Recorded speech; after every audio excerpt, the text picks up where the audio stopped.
So ito nga pala, nung inawat pala ito ni Joel, nung Friday pa lang. Ibig sabihin, kung Friday, Saturday, Sunday, ngayon, tapos Monday, Tuesday, Wednesday.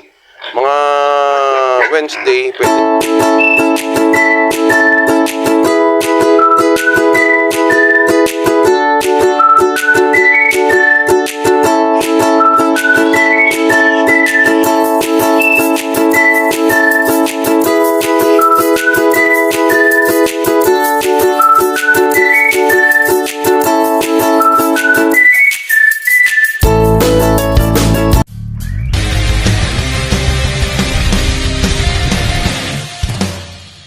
So ayan nga mga kabrad, isang napakagandang hapon na naman muli sa atin, sa ating lahat mga kabrad.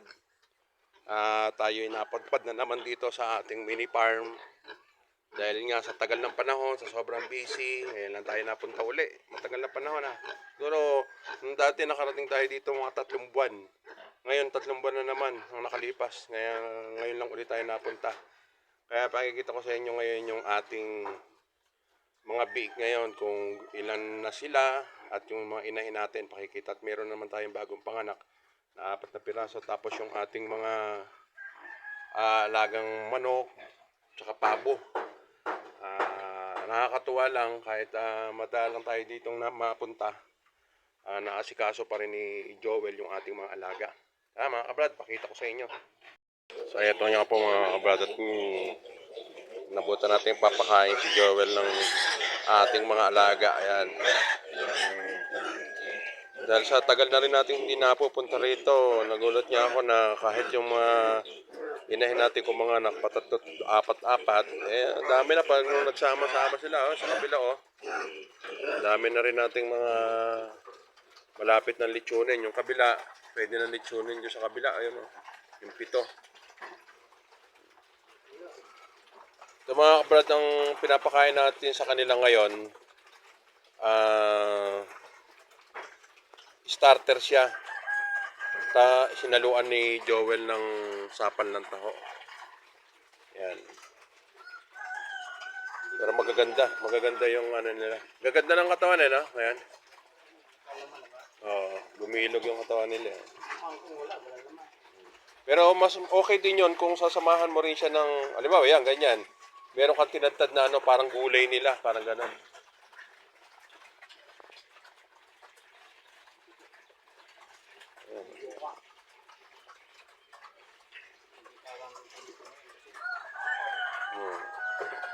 Kaya lang dito mga kabrad, hindi pa natin nakakapon. Ang dami palang kapunin dito ngayon.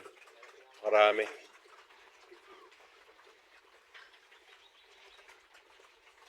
Tagal na tayo rito hindi napunta mga kabrad. Ngayon lang. Tapos yung ating mga manok naman, dahil nga summer ngayon, walang ganong ulan. Malulusog yung ating mga alaga.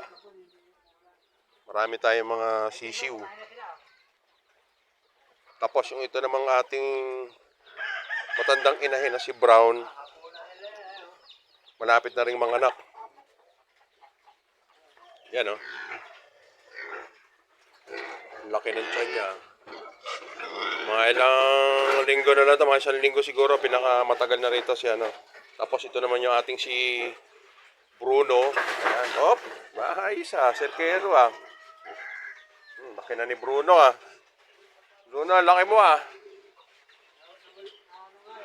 Tapos yung makikita nyo yung hindi na tayo makapunta dahil may nakabara mga kahoy. Ando maraming itlog. Tapos ito rin may mga itlog dito ng ating mga alagang manok.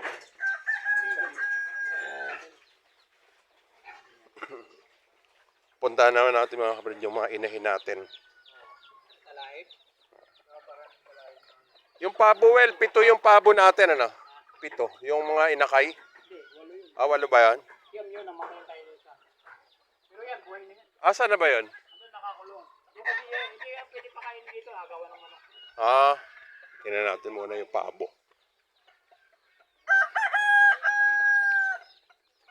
Kanina kasi nakakawala. Ito yung natandaan natin pabo na namamalo. Ito naman yung ating pabo, lalaki na Yan Tapos ito naman yung mga sisiw natin. Ayan, dami nila. Tapos yung pato natin, ayan, medyo mabagal lang ano ng ating ng pato. Dahil bago mga dumalaga pa lang to, dahil nung mga nagtag-ulan, ano siya, hindi tayo nakabuhay. Tingnan naman natin yung mga inahin natin baboy. So ayan pa, mga sisiw pa tayo dyan.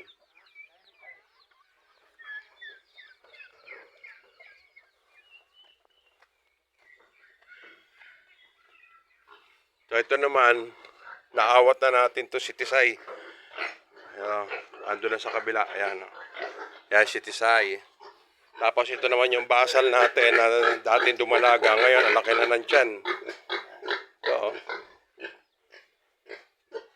tapos ito nating si Tisoy.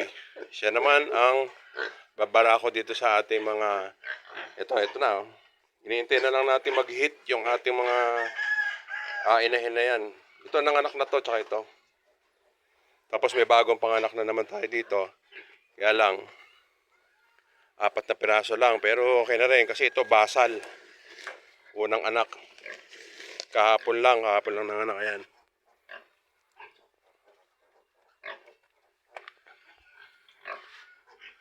Matapang yan ng inahin na yan.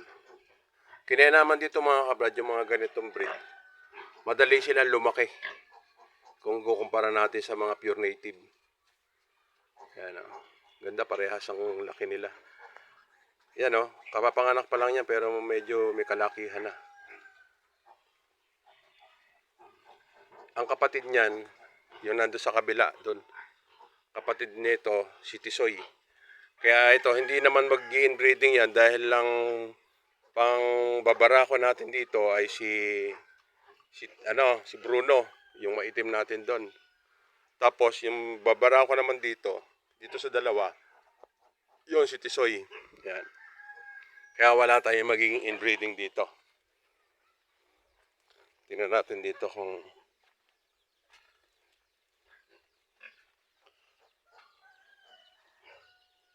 wala dyan. Yan Kahapon lang mga kabrad to pinanganak pero yan, lulusog na. So ito nga pala, nung inawat pala ito ni Joel, nung Friday pa lang. Ibig sabihin, kung Friday, Saturday, Sunday, ngayon, tapos Monday, Tuesday, Wednesday. Mga Wednesday, pwede na nating ihalo itong si Tisoy dito sa dalawa. Dahil nakabilang na tayo ng 6 days para sa pag-hit ng ating dalawang inahin na to. Yan. Tapos yun nga, yung sa kabila na yun, merong 4 tayong bagong panganak. At tapos ito, yung ating kapatid ni Tisoy. Ayan, laki na ng tiyan. Kaya lang sa ngayon, mga basal to mga kabrad. Ito, mga basal. Yun, unang anak. Ito, unang anak lang din. Tapos ito, yung mga inawat natin, unang anak. Ito yung nanganak ng 8, natira ng 7. Tapos ito ata yung 6, yung 7 rin. Kaya ang biik natin doon, nabilang natin lahat, 24 heads yung ating mga biik.